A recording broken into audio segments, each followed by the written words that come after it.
കൃഷ്ണമാരട്ടാ ഇതുവരെ എത്ര ബൂത്ത് കയറി നമ്മൾ? 15ാമത്തെ ബൂത്തിലേക്കാണ് നമ്മൾ പോകുന്നത്.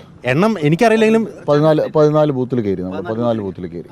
എങ്ങനെയുണ്ട് പൊതുവെ ബൂത്തുകളിൽ പോകുമ്പോൾ എങ്ങനെയുണ്ട്? ബൂത്തുകളിൽ പോകുന്ന സമയത്ത് എല്ലാവിടെയും നല്ല പോളിംഗ് ഉണ്ട്. ബൂത്തുകളിൽ നല്ല ക്യൂ ഉണ്ട്. ജനങ്ങൾ നല്ല ആവേശത്തോടു കൂടി വോട്ട് ചെയ്യാൻ വരുന്നുണ്ട്. ഞങ്ങൾ വലിയ പ്രതീക്ഷയില്ല. കാരണം ഇപ്പം ഞാൻ യാത്ര ചെയ്തതെല്ലാം ഞങ്ങൾക്ക് കൂടുതൽ വോട്ട് കിട്ടേണ്ട നഗരസഭാ പരിധിയിലുള്ള ബൂത്തുകളിലാണ്. അവിടെയെല്ലാം നല്ല പോളിംഗ് കാലത്ത് മുതൽ 5:30 മുതൽ എൻ്റെ സ്വന്തം ബൂത്തിൽ 5:30 മുതൽ പോളിങ്ങിനായിട്ട് ആളുകൾ ക്യൂവിലാണ്.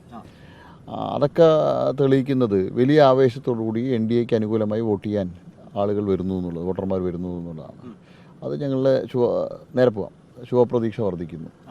ഇപ്പം വെയിലായി വരുവാണ്, പാലക്കാടിൻ്റെ ഒരു ചൂടുണ്ട്. പക്ഷേ ഈ ക്യൂ വരുന്നത് എങ്ങനെയാണ്? അതിനെന്തെങ്കിലും നീക്കുപോക്കുകൾ ഉണ്ടാക്കിയിട്ടുണ്ടോ?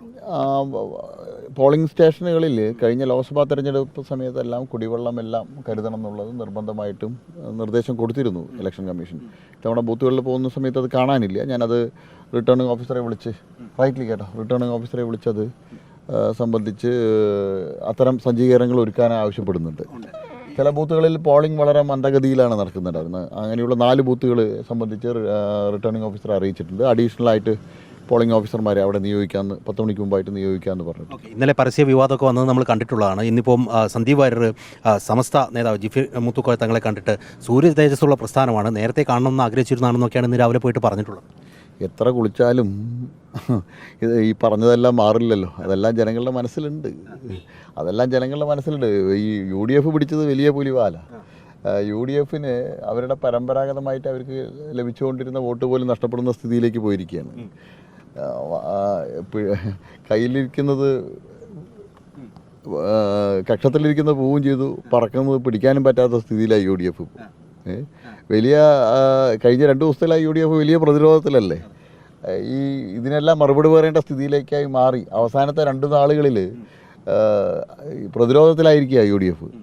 ഞങ്ങളെ സംബന്ധിച്ചോളം വളരെ സ്മൂത്തായിട്ട്, വളരെ സുഗമമായിട്ട് കാര്യങ്ങൾ മുന്നോട്ട് പോകുക. പൊതുവെ ഒരു ചോദ്യം ഉണ്ടാവില്ല, ആര് തമ്മിലാണ് മത്സരം എന്നുള്ളത്. നേരത്തെ മുതൽ നമ്മൾ ചോദിക്കുന്നതാണ്. എന്നാൽ ഈ അവസാന ദിവസത്തിൽ വിദ്യാദിനത്തിലെത്തുമ്പോൾ ആര് തമ്മിലാണ് മത്സരം?